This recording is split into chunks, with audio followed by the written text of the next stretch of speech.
귀한 연주를 먼저 듣고 말씀 전하게 하신 하나님을 찬양합니다. 할렐루야.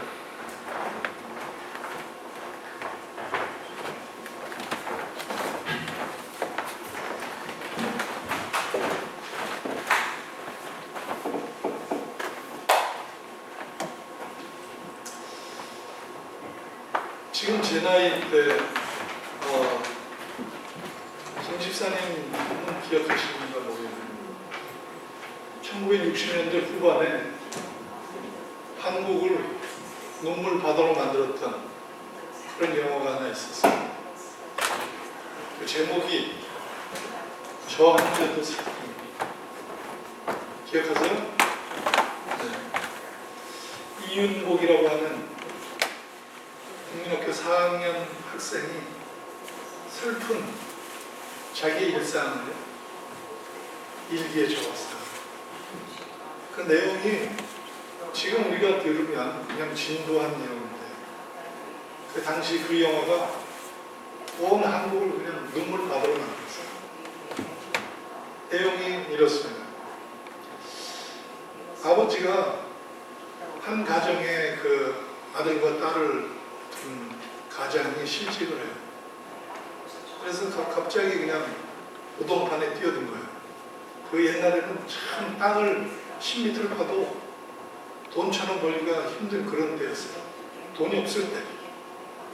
이 사람이 힘들게 일을 하고 집에 돌아오면 그 자녀들하고 부인이 그냥 먹을 게 없고 다 힘든 거예요.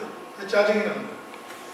그러니까 없는 돈에 또다시 술을 마시고 그러다 보면 다툼이 일어나고 또 부인과 싸우고 그때 단칸방에서 살 때였는데 그러니까 부인이 또 뭐 나중에는 우리 서로 투닥투닥 하다가 이 폭행이 일어나고 그렇게 살다가 부인이 견디질 못하고 남편은 점점 술에 빠져 집을 나가요. 국민학교 4학년 된 이윤목이라는 아이와 이제 1학년 된 어린 여동생하고 아버지하고 살게 됐어요. 아버지가 매일 술만 마시러 와서 이 아이를 들고 오는 거예요. 이 꼬마들이 할 수 없이 술 취한 아버지 술주정에 밖으로 나가는 거예요. 나가서 다리 위에 앉아서 그 오빠가 동생을 달래면서 그렇게 살다가 또 아버지가 또 집을 나가서 들어오지 않아요. 막 술 취해서 노름방으로 놀아다니고 아이들 그냥 버려져서 이 꼬마가 할 수 없이 구두통을 메고 4학년짜리가 나가서 구두를 다 끌어다니고 몇 번 걸면 동생하고 같이 와서 밥을 먹고 그나마도 또 못된 아이들에게 구두통을 뺏기고 그리고 두드려 맞고 돌아오고 그러니까 이런 일상이 막 진행되는데 어느 날 또 아버지가 돌아와서 내 잊지 못하는 그 장면이 아버지가 돌아오는데 그날은 좀 정신이 멀쩡해서 쌀을 사가지고 왔어요.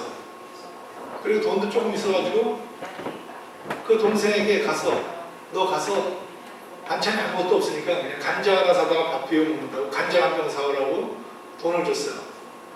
이 꼬마가 간장을 사러 뛰어가서 간장을 대병에다가 사가지고 오다가 그만 돌뿌리에 걸려서 넘어졌어요. 간장이 때려버렸어요. 아버지가 또 너무 화가 났어요. 왜 이 녀석이 이렇게 안 오냐고.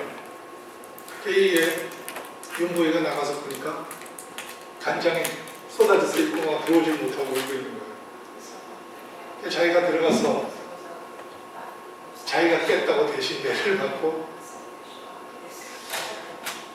얘가 그렇게 어려운 삶을 막 살면서 한 가지 참 기특한 일을 한 게 그런 고단한 삶을 살면서도 그 하루하루의 일상을 시로 적었어요. 그 일기로 적었어요. 근데 학교에서 맨날 멸시만 받고 가난하고 못 살고 학교도 잘 못 오고 와도 지저분하고 근데 어느 날 선생님이 일기장 검사를 하는 거예요. 다 애들한테 일기장 가져오라고 해서 그 일기장을 보면서 이 선생님이 가슴이 무너졌어요. 그래서 회개하고 이 꼬마를 위해서 자기 사진을 풀어서 그 일기를 책을 만들어요. 그래서 이것을 인쇄해서 출판을 했는데 이게 그만 그냥 온 나라를 뒤집은 거예요. 그게 영화가 됐어요. 김성이라는 아주 유명한 감독이 영화를 만들어서 냈는데 한국이 막 눈물 바다가 됐죠. 이게 뭐 진부한 내용이에요. 다들 힘들고 어려울 때. 근데 왜 그 영화가 그렇게 히트를 쳤을까? 왜? 그때 사람들이 다 힘들고 어렵고 고단했어요. 누구나 할 것 없이 가난했고 누구나 할 것 없이 힘들고 어려운 삶을 살았고 그리고 원통한 일, 억울한 일이 천지였고 누구 하나 위로해 줄 사람은 없었고 국민들이 다 울음이 여기까지 찼는데 누가 울게 해준 거예요. 영화를 만들어준 거예요. 그걸 보면서 가서 우는 거예요. 너도 나도 내일이 아니지만 내일처럼 가서 울었어요. 여러분 그때 그렇게 우리 국민들이 울고 애통했고 그 시절이 있었기 때문에 오늘 그래도 우리나라가 이만큼 큰 거예요. 주님께서 말씀하셨어요. 애통하는 자는 복이 있나니. 근데 어느 때부터인가 우리에게 눈물이 없어졌어요. 남들이 슬픈 일을 당해도 끔찍한 일을 당해도 어떤 어려움을 당해도 우리 울 줄을 모르는 거죠. 오늘 주님께서 우리에게 이 말씀을 하고 싶어서 이 말씀. 오늘 예레미야 9장은 자기 자신을 위해서가 아니고 자기 백성, 죄악에 빠진 자기 백성, 도대체 자기 자신이 지금 어떤 일을 하고 있는지도 모르는 이 무지한 내 형제들, 이제 그들이 어떤 길로 향하고 있는지 자기 실상을 알지 못하는 이 형제들을 놓고 애통하는 그런 선지자의 이야기예요. 선지자가 그렇게 얘기해요. 내가 차라리 눈물샘이 되었으면 좋겠다. 내가 한없이 솟아나오는 눈물의 우물이 되었으면 좋겠다. 내가 그러면 한번 그냥 우리 형제들을 놓고 내 백성들을 놓고 끊임없이 주 앞에 통곡해 볼 텐데 이전에는 그런 마음이에요. 도대체 이 백성에게 얼마나 비전이 없고 희망이 없으면 내가 차라리 광야에 가서 혼자 머물렀으면 좋겠다. 그곳에서 그냥 하루 종일 울면서 보냈으면 좋겠다. 이런 이야기를 하는 거예요. 그들의 그 죄악상, 그들이 어떻게 하나님 앞에 삶을 살았는가 하는 모습이 쭉 이 9장에 나와요. 근데 이 9장에 나오는 이 모습들을 보면서 우리가 아까 1절에서 6절까지 말씀을 봤는데 그 1절에서 6절까지의 말씀, 그 뒤에 저 뒤에까지 볼 것도 없어요. 26절까지. 6절까지의 말씀을 봐도 오늘 우리의 삶이 적나라하게 드러나고 있어요. 우리가 거짓말을 일삼고 사는 거예요. 우리가 다른 사람들을 어떻게 하면 누르고 내가 서야 되기 때문에 온통 삶에 나의 합리화뿐인 거죠. 그리고 남들이 어떻게 되든 크게 관여하지 않는 거예요. 우리의 입은, 우리의 외형적인 모습은 크리스찬으로서 그럴듯하게 사는 모습을 지니고 있어요. 우리의 말은 참 크리스찬의 말이에요. 그런데 하나님 보시기에 어떤가? 오늘 하나님은 그 말씀을 하십니다. 내가 하고 있는 그 일들이 정말 나를 위해서 이른 양 한 마리를 찾는 내 마음으로 너희들이 그 일을 하느냐? 아니면 너희 자신들을 위해서 그 일을 하느냐?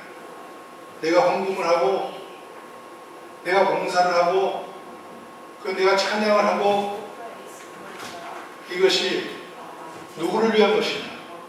하나님께서 우리에게 말씀하세요. 부정지, 거짓이라는 건 내가 어떤 사람을 속여서 넘기는 것만이 거짓이 아니고 우리의 삶이 정말 하나님의 그 캐논 같은 그 잣대 앞에 순수함과 이것을 우리가 생각해 봐야 돼요.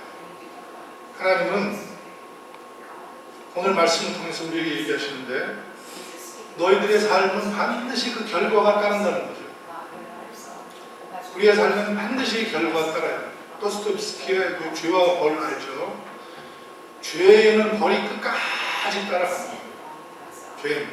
그리고 우리는 이것을 공평하다고 여겨야 돼요.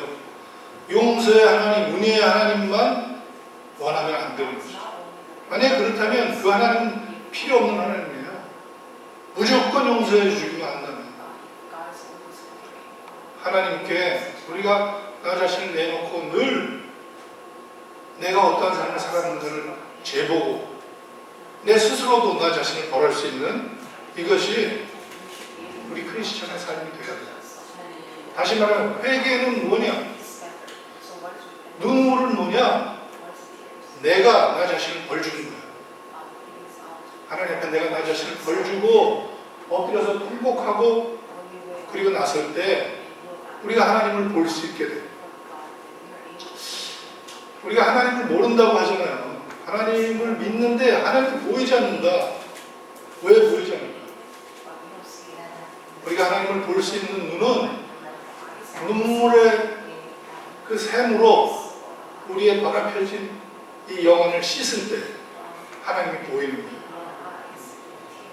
마음이 청결한 자, 산상수훈에서 나오죠. 마음이 청결한 자는 하나님을 볼 것이요. 우리가 지금 더러운 자가 어떻게 하나님을 볼 수가 있어요. 그 말은 우리에게 어쩌면 모순되는 말이에요. 그런데 하나님께서 한 가지 길을 열어주셨는데 다윗이 얘기하는 것처럼 상한 심령, 통회하는 심령에 하나님께서 찾아오신다. 통회하는 심령.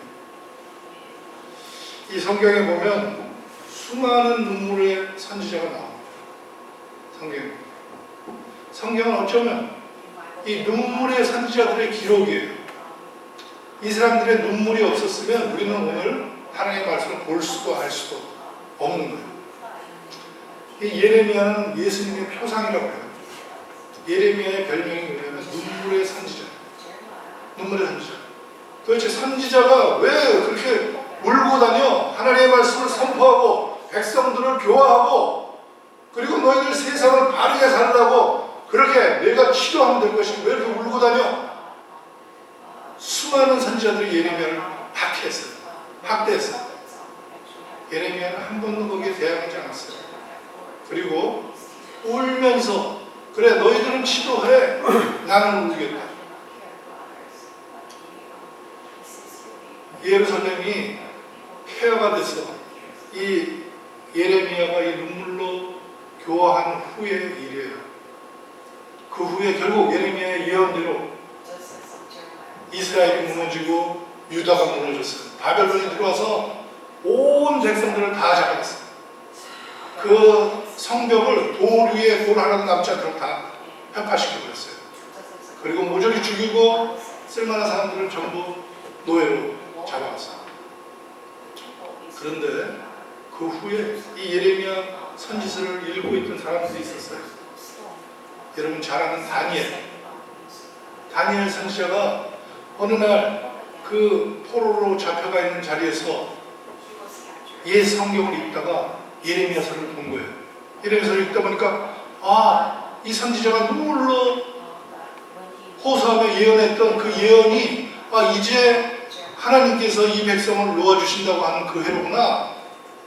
70년 포로기간 70년 후에 너희가 다시 돌아올 거야 하고 예레미야가 예언했는데 그 예언을 그대로 믿고 다니엘이 눈물로 금식하며 기도했어요.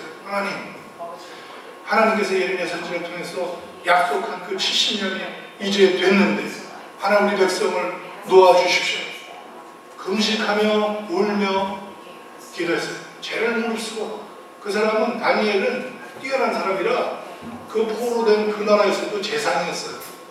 그런데 그 재상이 굵은 배를 허리에 들고 그 백성의 죄를 자기 온몸으로 안고 눈물로 기도했어요. 하나님께서 그 기도를 들으셔서 예레미야 선지자의 그 예언처럼 다시 이 백성을 포로에서 그 나라로 해방시켜서 돌아가게 했어요. 이게 유명한 일이죠. 여러분 다 아는 성경에 나오는 일이에요. 또 누가 있어요? 믿음의 용사 느헤미야는 어느 날 느헤미야도 뛰어난 사람이라 하나님의 백성 어디 가서도 그들이 바르게 삶을 살면 그 나라의 가장 귀한 자리에 앉는 거예요. 이 다니엘처럼 느헤미야도 왕의 측근에 뭐였어요? 비서실장 같은 사람이었어요. 그런데 어느 날 자기 형제 중 하나가 예루살렘에 다녀왔다는 거예요. 걔를 자꾸 물어봤어요. 그래, 우리 조국 예루살렘이 어떻느냐? 말도 마세요. 백성들은 다 살 길이 없어서 이리저리 헤매이고 여기저기 그 이방 그 족속들한테 시달림을 받고 성벽은 다 무너지고 성전도 다 불에 탔고 비참해서 볼 수가 없었습니다. 이 얘기를 듣자 이 사람, 당시 세계를 주름잡던 그 나라의 비서실장, 그 고관이 옷을 찢고 그리고 금식하면서 하나님 앞에 눈물을 흘리면서 기도했어요. 그 기도의 내용이 이랬어요. 하나님, 우리 백성의 죄를 용서해 주옵소서. 우리 백성의 죄를 저에게 돌리시고 우리 백성의 죄를 이제 용서해 주옵소서. 내가 다시 한번 그 나라를 일으킬 수 있도록 하나님 은혜를 내려 주옵소서. 백성의 죄를 자기 죄로 알고 눈물 흘리며 기도했던 느헤미야. 어때요? 이런 사람들의 그 눈물이 이 유다를 해방시켰어요. 오늘 하나님께서 이 예레미야 9장을 통해서 우리에게 말씀하시는 것은 우리도 눈을 좀 열어서 우리 자신을 보라는 거예요. 물론 이때 당시의 죄악이에요. 이때 이 당시 사람들은 은 하나를 위해서 자기 형제를 팔았어요. 그리고 바알의 신이라는 풍요의 신이 그 땅의 신이었어요. 그래서 이 가나안 신 바알을 섬기면서 하나님보다 이 풍요를 더 사랑했던 거예요. 물질을 더 사랑했어요. 그래서 하나님의 법을 그냥 거칠애처럼 하나님의 법을 물론 가지고 다녔지만, 우리같이 교회를 다녔지만, 우리같이 하나님의 말씀을 들었지만 그것이 내 삶을 이끌어가는 것이 되지 못하고 실제 내 삶을 이끌어가는 것은 바알의 가르침이었고, 이 모든 말씀은 나를 치장하는, 나는 하나님의 백성이요 하는 어떤 거칠애. 오늘 우리나라가 기독교인이 20%가 넘는 20%. 근데 여러분 지금 요새 한국 소식을 듣습니까? 너무나 오늘 김 집사님이 기도했던 것처럼 너무 끔찍하고 말도 안 되고 도대체 어떻게 이런 일들이 있을 수 있는가 하는 그런 모습들로 가득 찼어요. 근데 그 사람들이 한 사람도 감옥에 가면서도 자기 잘못은 없는 거예요. 이 사람들은 감옥에 가도 금방 다시 나와요. 힘이 있기 때문에, 세상이 그런 어둠의 세력들과 결탁되어 있기 때문에 이 빛의 세력이 이 어둠의 세력을 잡을 수가 없는 거예요. 지금 이것을 끊을 수 있는 방법, 유일한 방법은 눈물로 우리 자신을 씻는, 눈물로 기독교인들이 그 기독교인의 삶을 살아가는 거예요. 구상 선생님이 이런 말을 했어요. 이렇게 그 기독교인들이 모여서, 지도자들이 모여서 얘기를 했어요. 아니, 선생님, 크리스찬이 25%나 된다는데 3%의 소금이 바닷물을 짜게 하고 정화시키는데 25%나 되는 이 기독교인들이 다 어디 갔습니까? 도대체 우리는 어떻게 살아야 됩니까? 이렇게 말했어요. 그래서 구상 선생님이 이렇게 얘기했어요. 우리는 그리스도인으로 그냥 나 혼자 맑은 물을 그래도 흘려 내려가야 됩니다. 그래서 사람들이 얘기했어요. 그게 뭐 선생님도 너무 구체적인 말 아니에요. 그 꾸정물이 흘러나오는데 그 맑은 물 하나가 그게 무슨 역할을 하겠습니까? 구상 선생님이 다시 말했어요. 그래도 우리는 한 방울의 맑은 물을 흘려 가야 됩니다. 이 말씀이 그 거기자 있는 모든 사람들을 뉘우치게 했어요. 우리는 남이 탐문하지 내가 변할 생각 안 합니다. 내가 한번 그렇게 살 생각을 안 합니다. 근데 여러분 놀라운 건 물 한 방울이 바위를 뚫는 거 알죠? 똑똑똑똑 떨어지는 게 바위를 뚫어요. 미국에 트레버라는 한 어린 학생이 있었어요. 근데 이 트레버가 어느 날 TV를 보다가 노숙자를 처음 본 거예요. 이게 좀 옛날 얘기인데. 노숙자를 딱 보니까 추운 겨울에 그냥 살짝살 옆에서 막 가죽대기 같은 거 덮고 자고 있는 거예요. 그러니까 아빠, 저 사람 왜 저기서 자? 저 사람 집이 없으니까 저기서 자지. 아니 저렇게 옷도 못 입고 저런 가족들이 입고 그래. 집이 없어? 집이 없지. 그럼 가족은? 가족도 없지. 옷은? 옷도 없지. 밥도 잘 못 먹지. 그런데 아빠 왜 이렇게 하고 있어? 가자. 이 꼬마가 난리가 난 거예요. 그 아버지가 자기가 맨날 교회에서 가르쳤거든요. 가난한 사람 보면 도와주고 어려운 사람들 보면 네가 보살펴야 된다. 아버지가 이 꼬마가 가자고 할 수 없이 밤에 차를 타고 갔어요. 이 꼬마가 자기가 좋아하는 동그란 남녀가 자기가 배우자는 혹시나 베개를 가져갔어요. 아저씨 이거 매세요. 이거 덮으세요. 보니까 수도 없이 나는 거예요. 아빠 아시잖아요. 아버지가 철퇴로 한 대 맞은 거예요. 그리고선 자기가 산 사업을 정리했어요. 그리고 돕기 시작했어요. 이 트레버 운동이 알려졌어요. 한소년이 시작할 때 그 아버지가 뉘우쳤대 여기저기서 구름같이 물질이 모이기 시작했어요. 어마어마한 사람을 살렸어요. 부산 선생님이 말씀했던 한 방울의 맑은 물, 이것은 우리 눈물로부터 시작됩니다. 우리 교회에서 어느 한 사람이 이 눈물을 흘리기 시작하면 그 옆에 있는 사람이 같이 돕게 눈물을 흘리는 거예요. 지금 울음소리 들어본 적 있습니까? 울음소리 들어본 적 있어요? 한국에 천안함 사건이 있고 50명의 건장한 장정들이 다 죽었어요. 거기에 대해서 눈물 한 방울 흘렸습니까? 세월호가 죽어서 300명의 어린아이들이 다 죽었어요. 한 명도 못 살아났어요. 거기에 눈물 한 방울 흘렸어요. 사고가 어마어마하게 났어요. 쌍용차 직원들이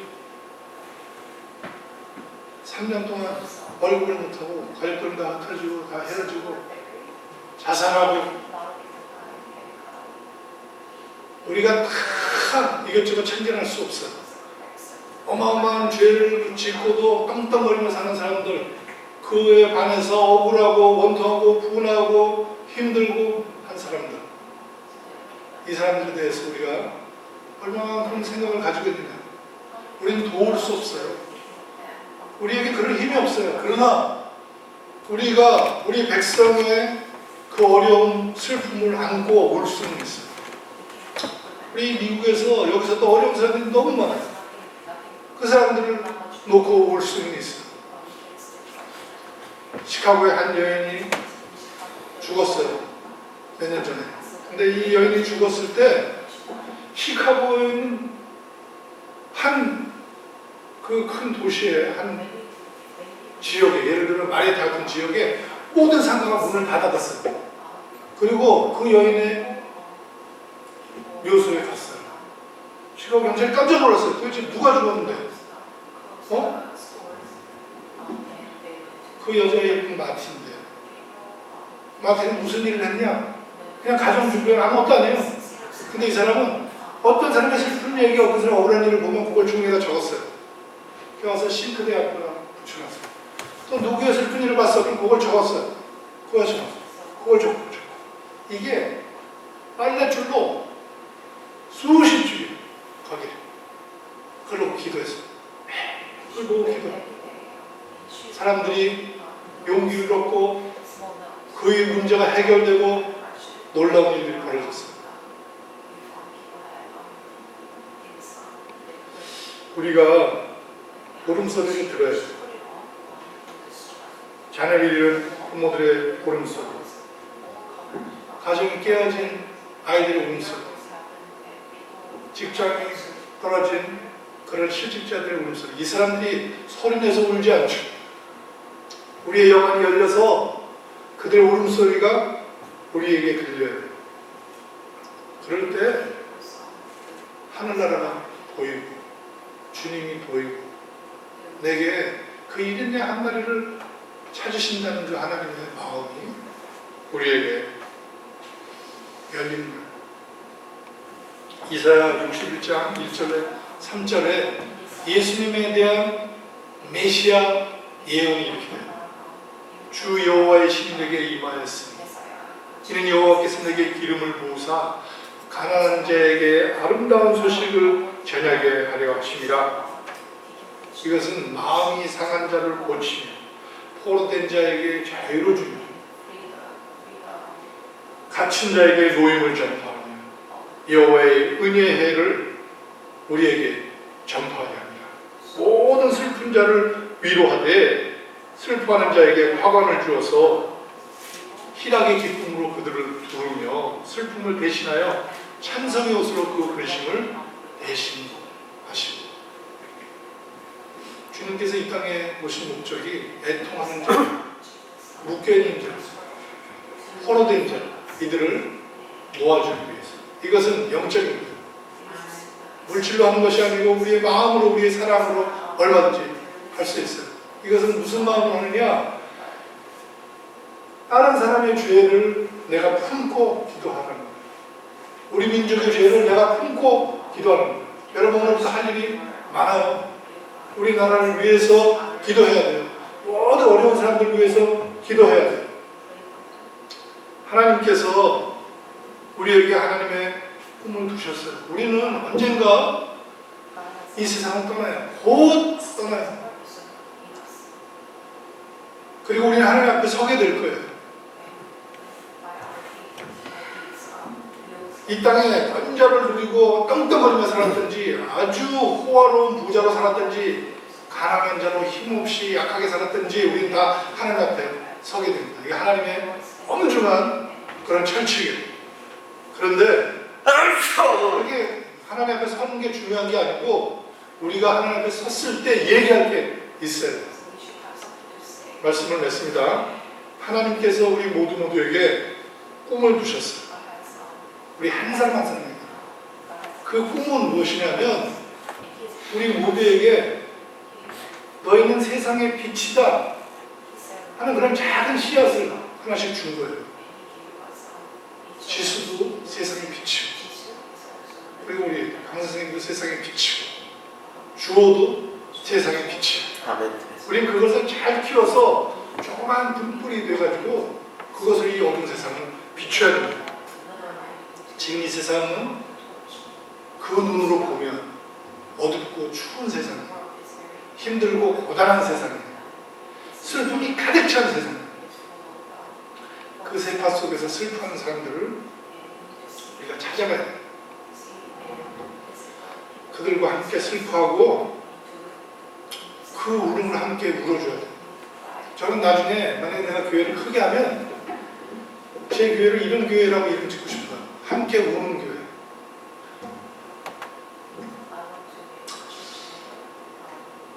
그래서 하나님 앞에 섰을 때 그 사연을 가지고 그 스토리, 내가 하나님께서 요한 계시록의 말씀을 것처럼 우리의 모든 눈물을 닦아주시고 잘했다. 네, 정말 우리 이런 하나님의 말씀을 기억하고 하나님의 마음을 기억하면서 모두가 잃어버린 눈물을 회복하고 세상의 마음을 품고 애통하는 우리 작은 눈물을 비추는 우리 모두가 되시고 주님의 이름으로 축원합니다. 기도하겠습니다. 하나님 감사합니다. 눈물의 선지를 통해서 참으로 메말랐던 우리의 마음속에 다시 한번 눈물을 기억하게 하시면 감사합니다. 하나님의 마음은 잃어버린 한 영혼, 슬퍼하는 자, 소외된 자, 고통받는 자들에게 있는 것을 믿습니다. 우리가 우리 자신에 취해서 우리가 너무나 무디었던 우리의 마음을 회개하고 성령님 우리의 심령 가운데 눈물을 회복시켜 주시고 다시 한번 세상을 끌어안고 그렇게 함께 오는 우리 모두가 되게 해 주옵소서. 감사드립니다. 예수님의